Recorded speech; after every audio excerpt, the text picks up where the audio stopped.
Chairman সাহেব ভালো আছেন আপনি? চেয়ারম্যান সাহেব আমার একটা কাট করে দেওয়া যায়? চেয়ারম্যান সাহেব তাহলে আমার একটা কাট করে দেন, আমি খুব অসহায়, না করে দিলে হবে না, বুঝছেন? তাহলে তো তোর এক কান দিয়াই যায়। হ্যাঁ মাথা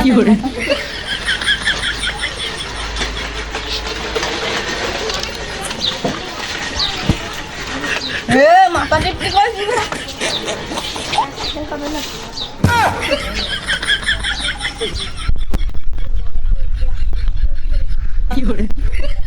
তোর কার্ডই আমি নেব না, তোর কার্ড নেব না আমি।